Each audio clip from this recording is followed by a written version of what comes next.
Veiller, anticiper, échanger, se transformer. Bienvenue dans Les experts comptables de demain, le podcast de ceux qui font avancer la profession du chiffre. Je suis Marine et ce podcast vous est proposé par le CEG, un cercle de prospective sur l'avenir de la profession comptable. J'espère que cet épisode ouvrira pour vous le champ des possibles. Maintenant, prenez place et bonne écoute. Bienvenue dans ce nouvel épisode. Aujourd'hui, nous allons parler du conseil en rémunération et en fiscalité du dirigeant avec mon invité Bertrand Croiset, expert comptable associé et dirigeant chez Numéral Group. Bonjour Bertrand. Bonjour Marine. Je suis ravie de vous avoir dans le podcast. Moi également, c'est un sujet qui me passionne, donc c'est avec plaisir que je vous présenterai ce que nous faisons. C'est formidable. Merci pour votre temps. Est-ce que vous pouvez commencer par nous présenter Numéral pour commencer ? Alors, Numéral, c'est un cabinet qui a été créé il y a une trentaine d'années, même plus de 30 ans. Donc, nous sommes implantés en Champagne. Nous avons 5 bureaux. Donc, si je commence par le sud, c'est Chaumont, Troyes, puis Châlons-en-Champagne, Épernay et Reims. Ok, avec une 60aine de personnes, je crois. Avec une 60aine de personnes, effectivement. Ok, et vous êtes combien d'associés dans le cabinet ? Nous sommes 4 associés. 4 associés, ok. Et je rappelle à nos auditeurs qu'on avait déjà enregistré un épisode avec Rémi Devivier et Gilles Burizek sur la transformation digitale de votre groupe il y a quelques temps.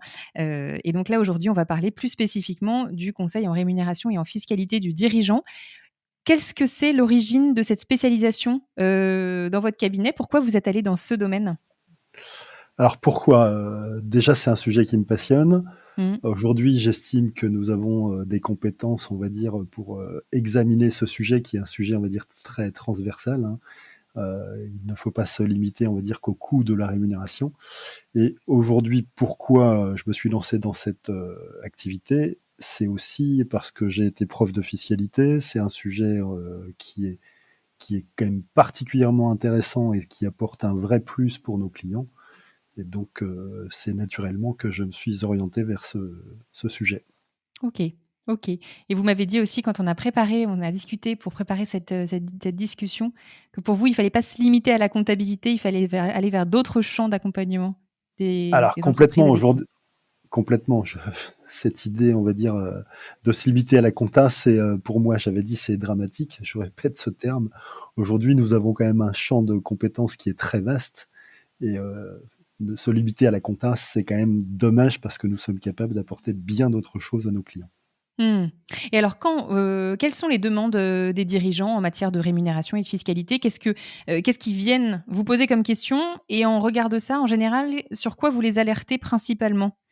Si vous pouvez nous expliquer tout ça.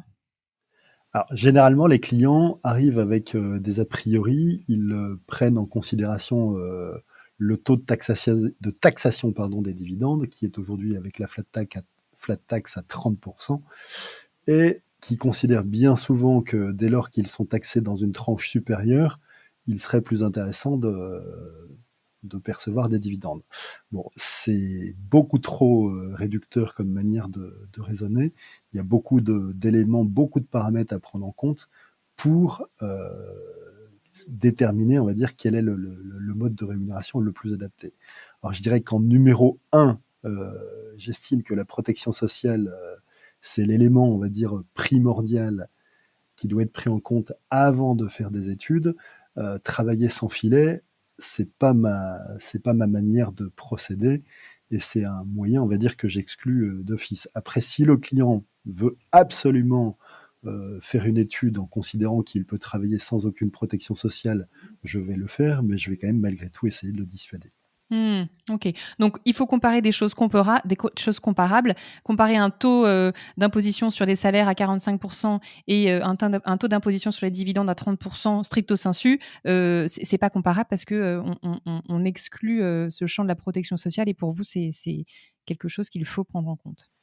Alors, il y a la protection sociale et il y a aussi, on va dire, le régime fiscal qui n'est pas du tout le même. Aujourd'hui, quand vous prenez une rémunération, cette rémunération, effectivement, elle génère des cotisations sociales, mais elle constitue une charge déductible dans la société, donc elle vous fait économiser de l'impôt sur les sociétés. Et les cotisations sociales sont également déductibles. Les dividendes, c'est un bénéfice après impôt. Donc, si on veut simplement comparer le coût ou la taxation des dividendes par rapport à la rémunération, on ne prend pas en compte des choses comparables, la bonne manière de procéder, c'est de partir d'une enveloppe disponible. Alors cette enveloppe, je peux en parler tout de suite, hein, comment elle est définie, c'est le revenu de la société avant rémunération du dirigeant et après, on va dire, dépenses nécessaires telles que les emprunts qui doivent, enfin, le résultat, on va dire, qu'on devra laisser dans l'entreprise. Et c'est cette enveloppe qui prend en compte donc le revenu avant rémunération du dirigeant, avant cotisation sociale du dirigeant et après dépenses obligatoires au titre des remboursements d'emprunts. OK, c'est très clair. Et donc dans cette mission que vous mettez en place, je crois que vous utilisez un logiciel, qui s'appelle Factoriel. Est-ce que vous pouvez nous en dire, quelques mots? Oui, alors ce logiciel, il s'appelle Factoriel, hein, qui a été développé par Bruno Chrétien et le jour où je l'ai découvert, je me suis dit qu'il correspondait exactement à ma manière de procéder, hein. Ce logiciel, alors, on vient d'avoir une mise à jour tout récemment. Initialement, on va dire, quand je faisais une étude, je procédais en 2 étapes. La première, c'était de dire est-ce qu'il est plus intéressant que mon client relève du régime des TNS, hein, des travailleurs non salariés, régime des indépendants, ou du régime général de la Sécu. Et dans un deuxième temps, lorsque j'avais défini quel était est-ce qu'il devait dépendre du régime des TNS ou du régime général, je faisais un calcul d'optimisation. Et là, il y a une évolution toute récente du logiciel, je ne l'ai pas encore utilisé, mais qui permet, on va dire, directement de faire l'étude d'optimisation en prenant en compte l'hypothèse que notre client relèvera du régime général ou du régime des indépendants. Donc le logiciel s'est encore amélioré. Et alors, est-ce que vous pouvez nous dire, comment se déroule une mission, classique? Quelles sont les étapes? Alors, quelles sont les étapes? La première étape, c'est déjà de collecter l'information. Les informations dont nous avons besoin pour réaliser cette étude, c'est tous les revenus du foyer fiscal du dirigeant, hein, qui prend en compte donc les rémunérations, les revenus du patrimoine, les éventuelles déductions telles que pension alimentaire, les crédits d'impôt, etc. J'ai besoin de l'avis d'imposition ou de la déclaration de revenus du dirigeant. Après, j'ai également besoin de connaître toutes les protections complémentaires dont dispose le dirigeant, puisque je vais les prendre en compte dans mon étude pour définir, on va dire, les prestations auxquelles mon client aura droit le jour où il sera en retraite, en termes de pension, mais également toutes les prestations en cas d'invalidité temporaire ou définitive. Donc j'ai besoin de toutes les prestations complémentaires pour des contrats que mon client aura souscrits. J'ai besoin également du revenu de la structure qui le rémunère, donc j'ai besoin du compte de résultat de cette structure et j'ai besoin, pour définir l'enveloppe disponible, de connaître également l'endettement de la société, on va dire, ou les obligations autres. En fait, quelle est la quote-part du résultat que je ne pourrais pas mettre en revenu, soit sous forme de salaire, soit sous forme de dividende. OK. Donc ça, c'est des informations que vous, demandez au client qui vous les donne et c'est vous qui paramétrez l'outil, et qui renseignez, dans l'outil toutes ces informations-là, avant de sortir les études, c'est ça? Oui, et alors je fais, une fois que j'ai toutes ces informations, je les prends en compte pour faire l'étude et une fois que j'ai vérifié la cohérence, on va dire, des conclusions de mon étude, d'une manière générale, je vérifie les calculs. Enfin, je ne vérifie pas tous les calculs parce que c'est relativement lourd, mais je vérifie un certain nombre de calculs et je vérifie, on va dire, la cohérence de la conclusion de mon étude. OK. Et c'est seulement, on va dire, quand je suis convaincu que les résultats de mon étude sont cohérents que je propose un rendez-vous au client pour lui restituer les conclusions de mon étude et lui expliquer comment j'ai procédé. OK. Là, vous parlez d'une étude, mais je crois que quand on a préparé ensemble cet épisode, vous m'avez dit que finalement, ça sortait plusieurs études en fonction de plusieurs, situations possibles, c'est ça? Oui, effectivement. Alors le logiciel Factoriel, hein, il permet, et c'est là où c'est particulièrement pertinent parce qu'on voit tout de suite les impacts des décisions du dirigeant. Il fait une première étude si on met 100%, on va dire, de l'enveloppe disponible sous forme de rémunération. Il va calculer à la fois le revenu net disponible du dirigeant, mais également sa protection sociale. Mmh. Dans un deuxième temps, en sens inverse, on considère que le dirigeant ne percevra aucune rémunération et on met 100% de l'enveloppe disponible sous forme de dividende. Et là aussi, on calcule à la fois la protection sociale et le revenu net disponible dans la poche du dirigeant. La troisième étude, c'est la situation actuelle, telle qu'on l'a relevée, on va dire, dans le cas que nous a soumis le dirigeant. Et la quatrième hypothèse, c'est effectivement l'optimum. Quelle est la quote-part que je dois mettre en rémunération? Quelle est la quote-part à mettre en dividende? Et dans ce cas-là, le logiciel nous calcule l'optimum, hein, c'est-à-dire maximiser le résultat à partir d'une enveloppe qui est identique dans chaque cas. Et bien évidemment, avec à chaque fois la protection sociale du dirigeant.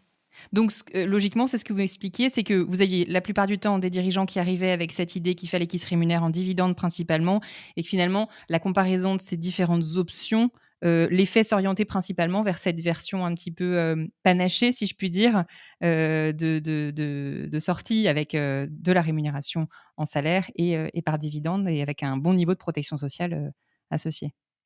C'est une manière de lui laisser finalement le choix encore de décider ce qu'il préfère. Oui.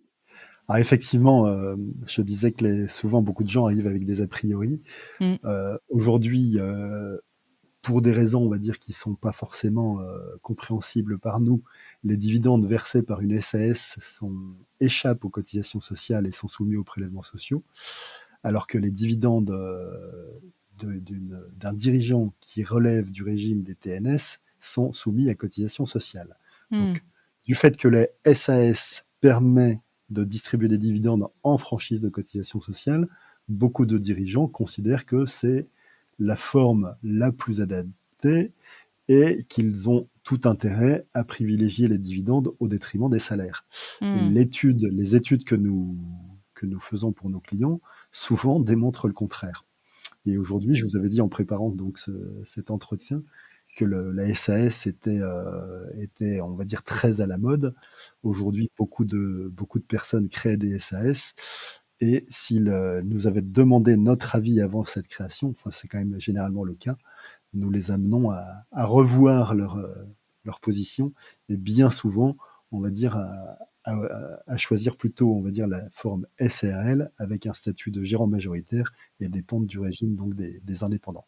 Alors, avec une nuance quand même importante, c'est que la protection sociale des dirigeants, elle est quand même meilleure avec le régime obligatoire lorsqu'on est au régime général, et que lorsqu'on adhère, on va dire, lorsqu'on est dépendant du régime des indépendants, on est généralement obligé de contracter des assurances avec des assureurs privés. Et les assureurs privés s'assurent quand même que vous êtes en bonne santé avant de vous garantir, avant de vous assurer. Ok. En termes d'heures de travail passées sur une étude de ce type-là, est-ce que vous pouvez l'évaluer pour qu'on se fasse une idée? Alors ça se fait en plusieurs temps, hein. Donc la collecte, l'explication, l'étude par elle-même, les conclusions et la restitution. Alors les premières que j'ai faites m'ont pris beaucoup de temps parce qu'il fallait que je comprenne ce que faisait le logiciel. Il fallait que je comprenne également les conclusions qu'il me livrait. Et les premières études m'ont pris sûrement plus de 10 heures. D'accord. Et aujourd'hui, ça me prend 3 à 5 heures, on va dire, maximum. Ok, mais il y a une mise en route, une prise en main du logiciel qui est quand même assez... c'est pas magique, quoi. On sent qu'il faut quand même s'approprier l'outil. Ok.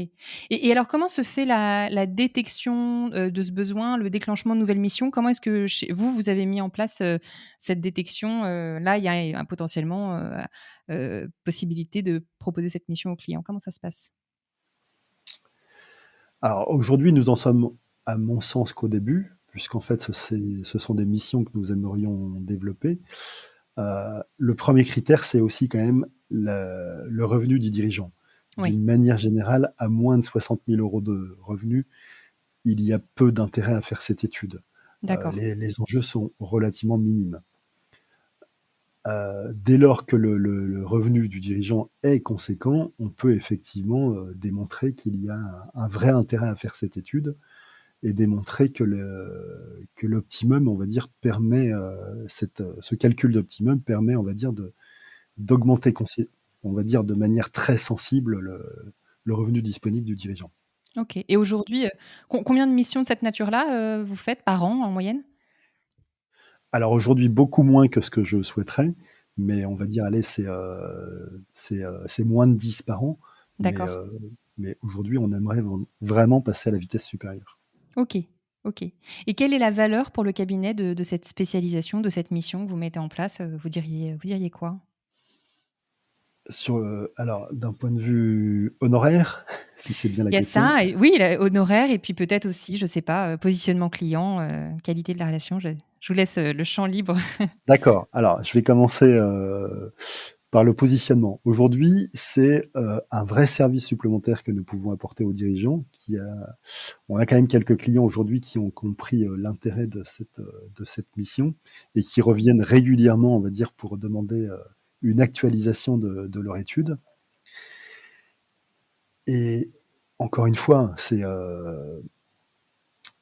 quand on demande le montant des honoraires à un expert comptable, il faut comparer des choses comparables. Et aujourd'hui, ça peut faire quand même gagner plusieurs milliers d'euros à notre client et Mmh. tout en examinant, on va dire, avec soin la protection sociale du dirigeant. Donc Mmh. on est quand même sur des éléments qui me semblent, on va dire, absolument indispensables à examiner. Donc c'est un vrai service. Après, en termes d'honoraires, en fonction, on va dire, de la complexité du cas, c'est 600 € à 1 200 € l'étude. Mmh. Donc c'est que raisonnable compte tenu des enjeux qui sont contenus dans cette mission? Oui, alors c'est mon point de vue. Aujourd'hui, c'est quand même un coût très raisonnable, une entreprise, on va dire, lorsque le dirigeant, a la capacité de se verser plus de 60 000 € par an, en général, il a la capacité de payer cette étude pour, OK, et moi ce dont j'avais l'impression quand on a préparé cette discussion, c'était que, vous aviez aussi une posture de sagesse dans votre conseil à aller inclure cette vigilance sur la protection sociale du dirigeant, là où parfois, c'était pas forcément quelque chose qui était, identifié clairement par le client dans sa demande initiale. J'avais l'impression que vous aviez cette posture de sagesse, dans cette approche. alors complètement, hein, c'est peut-être ma grande expérience qui m'a amené à ça, mais nous avons tous, connu, on va dire, des drames, des clients qui se retrouvent en incapacité et Mmh. aujourd'hui, le dirigeant qui me dit: «Moi, ma protection sociale, je la mets de côté, je veux maximiser mon revenu», j'essaie d'une manière générale de le dissuader. Ça me semble beaucoup, beaucoup trop risqué. Mmh. Donc, j'estime que c'est quand même c'est un devoir, vis-à-vis de nos clients quand même de les alerter, de les mettre en garde et quand même d'essayer de travailler avec une certaine sécurité. Mmh. Heu, Prendre le risque, d'améliorer son revenu de quelques milliers d'euros par an, et en renonçant à toute protection sociale, Mmh. ça ne me semble pas être, on va dire, quelque chose de raisonnable. Mmh, et vous me disiez un prix de mission entre, 600 et 1 200 €, grosso modo, à ce que je comprenais. Il y a aussi cette notion de réactualisation potentiellement de cette étude, que vous avez effleurée du doigt. Dès qu'un paramètre change ou que la situation évolue dans, l'entreprise ou même la situation personnelle du dirigeant, ça peut valoir le coup de reproposer à nouveau une mise à jour. Est-ce que du coup, il y a une récurrence potentielle de cette mission telle que vous la voyez, à terme, potentiellement? Alors une récurrence à partir du moment où les choses changent. Mais d'une part, une entreprise, les revenus d'une entreprise évoluent, l'endettement, il évolue. La situation familiale du dirigeant peut également évoluer, hein. Je viens de faire une étude pour un client à qui j'avais déjà proposé une étude. Mmh. C'est un client, on va dire, dont les revenus avaient plutôt augmenté, d'une part. Il avait également changé de structure juridique et il, s'était marié. Donc effectivement, ça faisait beaucoup de données, et de paramètres qui changeaient et effectivement, j'ai refait une étude pour ce client. Mmh. C'est dans ce sens, on va dire que la récurrence, on peut parler de récurrence. Mais tant que les choses, on va évoluent peu, il y a, à mon avis, peu d'intérêt à refaire l'étude. Mais généralement, il y a toujours des changements. Mmh. Et je reviens aussi sur la valeur pour le cabinet, au-delà de l'aspect, sonnant et trébuchant des honoraires, ça renforce énormément votre posture de conseil parce que vous m'expliquez que vous ne livrez pas les conclusions brutes, l'étude brute, par email aux dirigeants en disant: «Voilà, voilà la meilleure option». Vous preniez ce temps d'échange et pour expliquer le cheminement et donc là, votre posture de conseil, elle est énormément grandie, vis-à-vis de ceux du client, j'imagine, quand vous leur présentez, ces conclusions? Alors nous estimons effectivement que nous apportons un vrai plus à notre client. Je pense qu'il faudrait les interroger pour savoir s'ils le ressentent de la même manière. Effectivement, donc nous ne livrons pas les conclusions, sans explication et encore une fois, c'est un vrai travail. C'est un travail supplémentaire qui nécessite, une étude, personnalisée Mmh. et en aucun cas, on va dire, les, heu, les préjugés, on va dire, ne doivent conduire à prendre des décisions, notamment, on va dire, sur la manière enfin, souvent, encore une fois, les gens estiment que les dividendes restent un mode de rémunération intéressant et souvent, on va dire, nous arrivons à démontrer que ce n'est pas le cas. Mmh.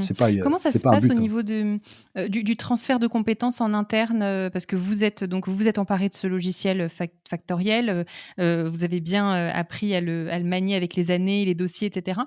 Combien vous êtes à savoir aujourd'hui, le manipuler? Comment ça se passe le transfert de compétences vers votre équipe? Alors aujourd'hui, nous sommes, 2. L'objectif, c'est de former, minimum 2 autres personnes sur ce sujet, puisqu'effectivement, ça fait partie aussi de notre stratégie, vous avez déjà eu un entretien avec mon associé, Rémi Devivier sur notre, digitalisation et dans notre stratégie, on va dire, l'objectif, c'est, de proposer plus de missions de conseil. Heu, d'une part parce que nous aurons les moyens, on va dire, d'avoir les résultats en temps réel de nos clients et d'autre part, c'est aussi, le temps que nous allons, dégager, enfin le temps disponible, qui grâce, on va dire, à la digitalisation, on aimerait, on va dire, l'investir plus, dans des missions de conseil et l'optimisation de la rémunération du dirigeant fait partie de ces nouvelles missions que nous souhaitons OK. développer. Et vous me parliez aussi, du fait qu'il y a quelques mois, vous aviez lancé une société de courtage en assurance. Oui. Alors est-ce que vous pouvez m'expliquer un peu le lien entre, ces 2 sujets, aujourd'hui et la vision que vous avez derrière tout ça? Alors, je vais prendre un exemple, hein. Si demain, je fais une étude pour un de mes clients, et il est convaincu qu'il aurait plutôt intérêt à basculer du régime, général vers le régime des travailleurs non salariés, hein, le régime des indépendants. Généralement, ça s'accompagne par, un ajustement de sa protection sociale en fonction de sa situation propre. Premièrement, on va dire, c'est, quelle est la retraite que vous souhaitez, dont vous souhaitez disposer le jour où vous aurez décidé de basculer?